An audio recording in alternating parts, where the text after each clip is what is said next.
Hey, and welcome to Dirty Lazy Girl, a podcast that offers realistic girlfriend support and problem solving for imperfect people. You don't have to be perfect to be successful. Every week, we'll give you unconventional, dirty, or lazy problem solving strategies. Let's get started. Welcome to the Dirty Lady Girl. Great said start. Dirty Lady Girl. Okay, welcome to the Dirty Lazy Girl podcast. Today's challenge is finding unconventional and sneaky ways to motivate yourself to exercise. I need this, Stephanie, because I make too big a freaking deal about exercise. Like, oh, I have to get sweaty. I have to burn a bunch of calories. I have to have the perfect outfit. I mean, honestly, I think it almost becomes a self-sabotage because, I don't have the $100 jogging shoes and the weather isn't perfect and, on and on. So I'm really excited to talk about exercise that we can sneak in and unconventional ways to get us out there and away from these like rigid ideas I have about exercise. Oh, I hear that, girlfriend. Mm-hmm. A couple of months ago, I met this mom at school, one of my daughter's friends. And, we were just introducing each other to each other. And she goes, "Oh, yeah, I used to see you running all the time." And I was like, oh, like I was so mortified and embarrassed, Tamara, when she said used to. I was mortified. So, I mean, lately I'm, with COVID and whatnot, I'm not training for any official like runs or marathons. And I think that I'm getting really sloppy and forgetful, and I'm not motivated necessarily to get out there consistently because I'm not scheduled for anything. So I could really use some help about unconventional ways to motivate myself to get out there, to exercise. I don't want to be all just sitting around on the couch. Yeah. I think it's going to be useful for everyone. Yeah. So in today's topic, sneaky exercise, we're going to offer 10 dirty and lazy ways to get you off the couch and start exercising. But first, a quick break. Well, Tamara, I am no stranger to taking shortcuts and wanting sneaky ways to do anything. I certainly share all of my sneaky ways to do keto cooking in the new cookbook. It's 30-minute or less recipes. Hello, that's quick fix and very sneaky. And this is the Dirty Lazy Keto No Time to Cook cookbook. It is out at Target, Costco, Sam's Club, Barnes & Noble, and of course on Amazon. So pick up a copy today. Thank you, Stephanie. So let's get started with our 10 unconventional ways to get yourself motivated to get out there and exercise. Well, we want to be clear. These are unconventional ways, okay?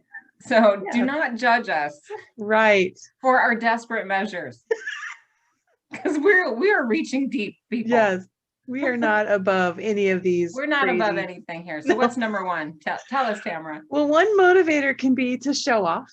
Show off. Show off. How does that motivate you to show off? Well, it's funny, and maybe I'm vain, but I'm just gonna own it. But like I have behind me my running medals. Can you see them there? I like to show off my medals. Who knew? I didn't think I would. I didn't even think running for that little ribbon with the medal would be at all gratifying, but I love it. And so I display them proudly, and it's a motivator. Like I come in and I'm like, oh, I'm so proud of those. And I remember those good feelings. So I say, if that's a way for me to show off my exercising and it keeps me exercising, then go for it. And I have friends who do that too. Like I know a guy at work who puts his medals at work all over his office wall, and it's cool. Everybody comments on it. My sister took her running bibs and had a quilt made. Isn't that cool? But fun ways to show off. And again, I think it keeps you motivated. It may sound a little superficial, but we don't care. We're not above anything to get us to motivate ourselves to get off the couch. Yeah. Right. Do you have anything you show off with? Or I do, actually. This one is equally as pathetic. Well, I shouldn't say yours is pathetic. Yours is actually admirable and impressive, but mine's pathetic. I'll just go ahead and put it that way. But mine is the carpool lane. We live near a couple of different schools, and twice a day, morning, afternoon, whatever, the carpool lane really backs up. This is back when kids actually went to school. Yeah. And I got such a kick, Tamara, out of running by them. I don't, because they were sitting in their cars. And a lot of these people are my neighbors, and they live like 3 doors down from the school. But they would get in their car to drive 3 houses down to pick up their child. Yes. And I would get such a kick out of running there to pick up my own kids, or just running by being like, get out of your car, people.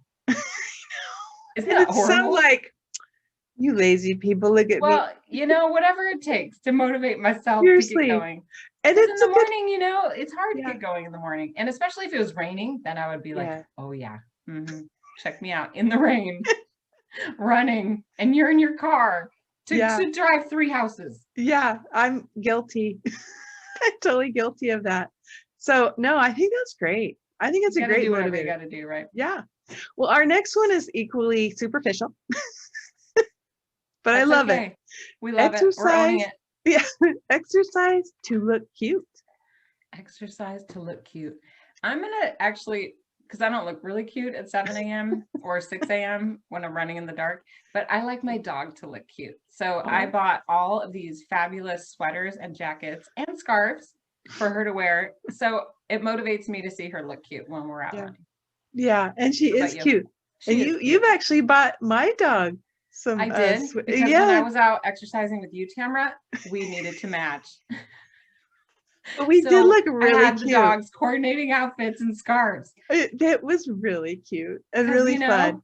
That's what motivates me to exercise, to look cute with my dog and your dog. Exactly.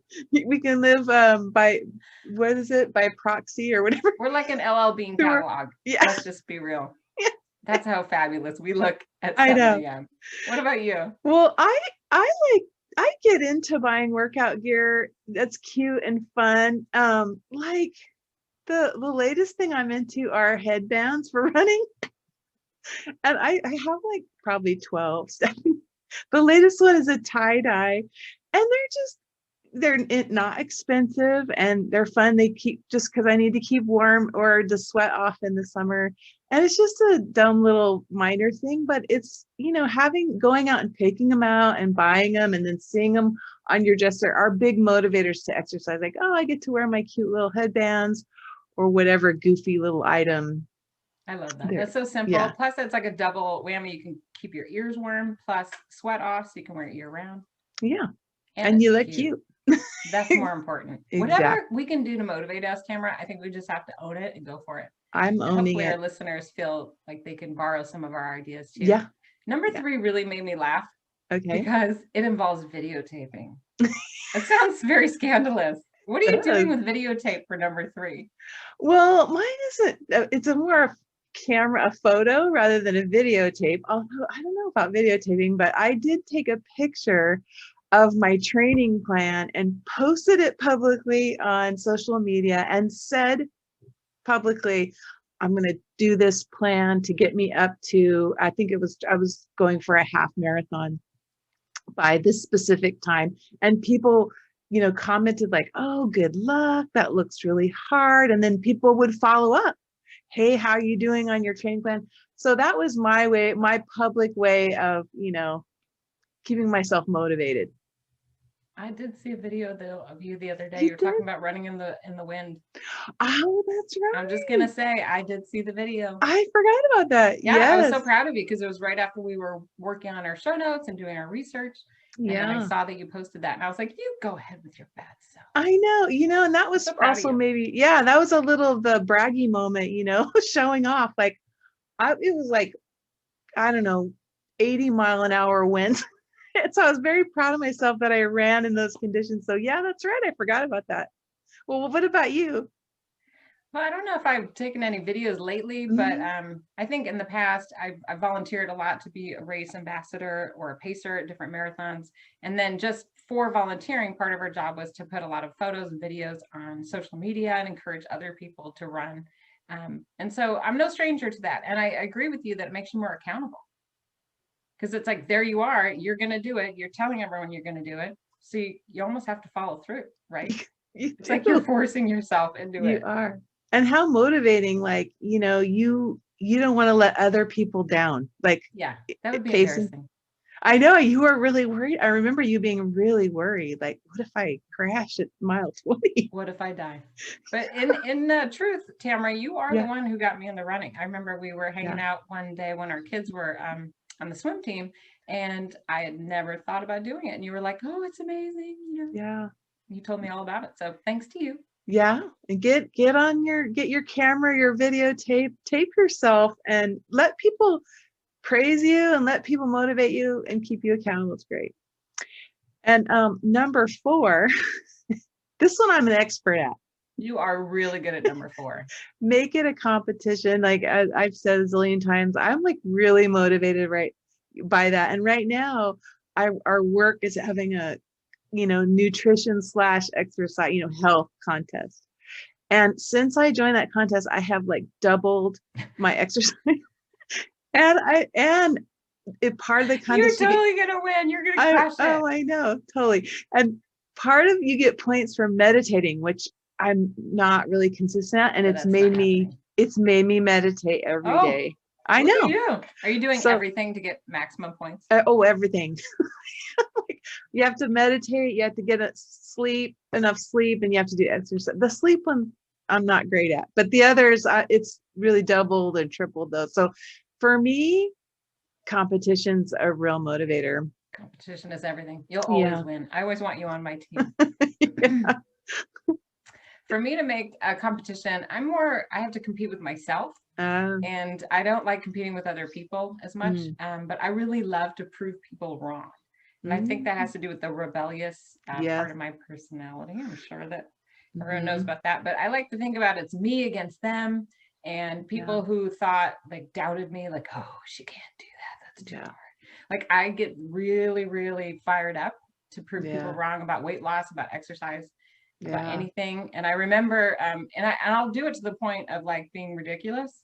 I did the Big Sur Marathon, which was arguably one of the hardest marathons in the world. Some people say, or at least top 3. And I've done it a few times, Tamara, but the first time I did it, I said, I'm going to run every step. I'm not going to stop to the bathroom. I'm not going to walk. I'm not going to do anything but run every damn step, because it's the hardest marathon in the world and no one thinks I can do it. You showed them. Oh, I did. I totally did it. You are I'm going to show you, and you do. and I did it. But nothing would have stopped me. Like, I would have peed my pants like while running. I would have done anything just because I said I was going to, and I had to prove everyone wrong. Like, who cares? But I get really serious about it. Yeah, this is a know yourself, whether it's competing with yourself or someone else. Yeah, capitalize on that, like by enter a competition, or like you entering this really tough marathon, or just getting exercise plan and saying, I'm going to beat myself and make every day, the training plan. Yeah. I don't do well against big groups, but I do remember competing against my husband, and I compete a little bit like without saying it. So that's, some people do that too, where, like, we run quite a bit in our house, but if one of us starts slacking, then the other one's like, oh, well, I'm going to go out running right now. Like, he'll do that to me. I'm like, damn it, he's getting ahead, like, I'll just get really like, oh. And then vice versa. If I'm like, oh, it's raining, but I'm still running, are you? And he's like, oh, damn her. So it kind of keeps us both accountable. Yeah. And then videotape yourself. And then videotape yourself in a cute outfit. Yeah, exactly. Well, what's number 5? What else can we do to motivate ourselves in unconventional ways? Yeah. Give yourself a funky reward. It doesn't have to. Yeah. It doesn't have to be a traditional one. I mean, mine is kind of funky. I'm kind of embarrassed to say it, but I don't get a lot of time to myself, and I enjoy time to myself away from my crazy house and kids and husband. And so what I do is, after a run, I will hang back and either find a little park bench to sit on, or even just on my front porch. I won't go in right away, and just take and enjoy an extra 15, 20 minutes. I'll listen to my music, or I'll just browse social media. So it's it's a funky, weird reward, but I know it'll make me feel really good about running, and it'll make me want to do it the next time. And don't tell my family. That is like the funniest funky reward I've Isn't ever heard. it?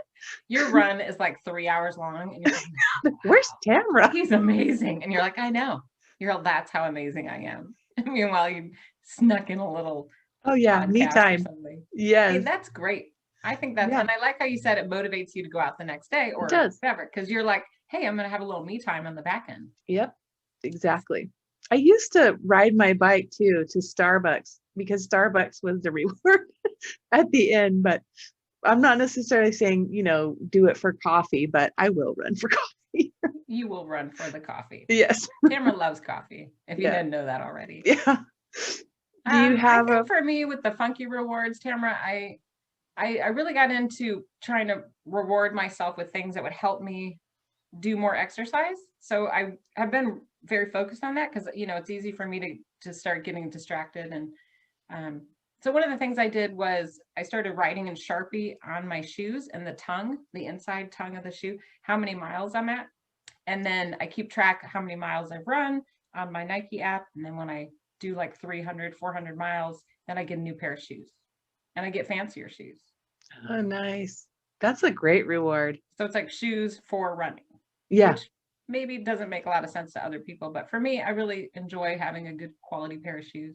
Yeah. And they say plus you shouldn't run on them too long anyway. Yeah. Just for injury reasons. It motivates me to keep going. Yeah. I love that. Okay. Number 6, our suggestion is to combine exercise with errands as a way to motivate you. Do you ever It's like an ultra lazy method of sneaking it in. This is unconventional and lazy. It's unconventional and lazy. Well, I told my kids at the beginning of the summer, like, hey, if you guys want takeout or, lunch or something fancy, then we have to go get it on a bike. And I stuck to my guns with that, Tamara, and it's really worked. Like, if you want some takeout and we don't do the DoorDash or the people coming to the house, the Grubhub, we go get it on a bike or walk or whatever. So it's like food, you got to go get it. Yeah. That's awesome. If you're really hungry, it works. I know, I was going to say that takes a lot of discipline, but then if you're hungry. Yeah, it really does work. But the trick is I'll start picking restaurants really close to the house. Yeah. But at least I'm doing something. That's what matters. Maybe I'd eat out less if I did that. Or eat at restaurants closer. Yeah. Yeah. Well, I actually my example of how I combine exercise and errands was something I did with you, and you may have even suggested it. But in the summer, our kids were on the swim team, and we'd have to take them and then pick them up. So we had this errand to do, and we decided to go meet because there's a little track by the pool, and that we would walk the track while the kids were practicing and then just pick them up. So we had this fun, like, social time, but also exercise, and all fitting in with our errands in the middle. It wasn't like we had to scope out extra time or carve out extra time of the day. We were kind of like double dipping. Exactly. Right? And it was fun. It was great. Totally fun. It made me look forward to it. Like, it used to be kind of a, sorry kids, but it was almost like a pain. Like, oh, I got to drive to swim practice. Yes. Pick them up. And it was like, drive. And then we was like, why are we doing that? Let's just hang out at the school and get some exercise in at night while they're doing their exercise. It made us feel good and happy. Yeah. So anytime you're, waiting around like we were, or, going from place to place, just consider replacing that with walking or jogging in the middle. Yeah, it's easy. And it also shows off because those other moms were just sitting in their in their pool chairs, and we're like, reading books or whatever, which is good. But we're like, we're doing the show off thing, the competition thing. We were combining multiple strategies at once. That's right. I would always say, Tamara, at least it's an hour I'm not on the couch or near my pantry. Exactly. It helps. Every little bit helps. It does. And it felt good. And when we combine it with social activity, which is another little fun way to do it. You got to trick yourself. I mean, it's not like, I know other people wake up all fired up to exercise, but I'm not necessarily like that. I have to kind of dig deep and be a little childish with some of my tricks. Yeah. And I think that's okay. And you have to do what you got to do. Do what you got to do. Well, we have 3 more. And number 7 for me, Tamara, this one is kind of funny. I call this forced exercise. And I know that sounds like prison, but really it's not. So, some people can get on a treadmill and do like a half hour. I could not do that, Tamara, because I would turn off the treadmill after 5 minutes. Yeah. So what I do is I go out like, 2-3 miles, whatever I'm planning on doing, half mile, 1 mile. I go out half the distance and then turn around and come home. So you have to get home. You see what I'm saying? Like you're tricking yourself. You have no choice. Otherwise, you have to call an Uber or call your family. But it forces you to come home. So never do like around the block, because you can just stop. And yeah, that's true. Then you're just there and you're forced. Yeah.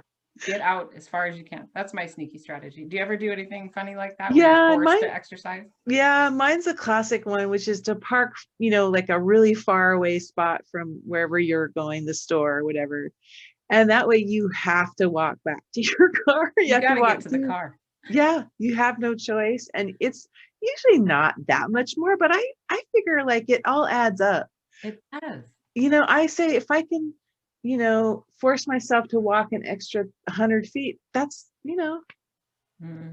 that's good. It is good. Yeah. That's the trick, right? Like, because in the beginning you were saying you thought exercise had to be this whole big production, blah, blah, blah. But really it doesn't. It can just be the little tiny changes that we make all day long. Yeah, exactly. Exactly. Yeah. Now, number 8, Tamara, do you ever combine listening to something or watching a show with exercise? I know a lot of people do that trick. I do. And I love to read, but I also like the books. I call it books on tape, or ebooks is probably the better word. But ebooks, I only allow myself to listen to when I'm exercising. And that way I'm pairing the two, and with exercise is something I actually look forward to, like, especially if you end at a really exciting part. And I'm like, I can't wait to exercise the next day to hear the end of my book. So that's a little trick I use. That's great. Yeah. Audiobooks are very popular with exercising, huh? Yeah.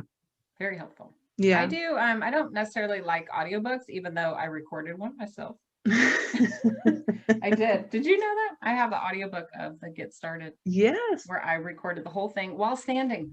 I was the first and only person to ever do that, apparently, at the studio. Really? Yeah, because I didn't want to sit and just be, actually, I was just worried about sitting for a week. Yeah. But anyway. Yeah. My trick for listening to stuff is I have special playlists according to what exercise I'm doing, and I only listen to those during that activity. So I have like a gym playlist. I have a water aerobics playlist. I have a running playlist. And I love those playlists. It's like really my favorite tunes, but I will only play them during that exercise. So it forces me to, get motivated. Yeah. I want to hear the Tina Turner. It's fun putting those together too, I think, don't you? Yeah, like I do. And then you have something to look forward to. Yeah. Well, our number 9 is to dress for success. This is a big one. Because I see people doing this, to sabotage themselves. But I remember one time, it's kind of a sad story, but we're talking about unconventional ways, right? Like we were in San Francisco getting ready to take a flight to Hawaii, and there was an accident on the runway where a plane crashed and people did not die, but there was a plane, accident. And we could see it from our hotel room, and the fire and firemen and, evacuation. And they had these people running off the plane, and they had high heels on, and they were slipping and sliding through that stuff the firemen were spraying, like the foam. And I remember like watching them in horror thinking, I am never wearing high heels or fancy shoes on a plane again. I need to wear running shoes so I can run if something happens. Yeah. And now I only wear running shoes at the airport, and then I walk the whole airport for hours until I get on my flight. It really helps. Yeah. My example was very similar. It's wearing, except mine's at work. So at work, I'm upstairs and I use my high heels or my fancy shoes as an excuse to, I don't want to walk up in these shoes, or walk, because our campus is really, really big. So to walk from one end to the other, I'll use the excuse, I have my, fancy shoes on. So I do the same thing, but at work. And I've tried to invest in work shoes that look nice, but still have a comfortable, like I can walk in it, go upstairs, or, do whatever I need to, like, like the dance codes. Those are the nurses' shoes. I don't know if you've heard of those. They're a little bit pricey, but they look cute, and they're great for, just being on your feet all day long at work.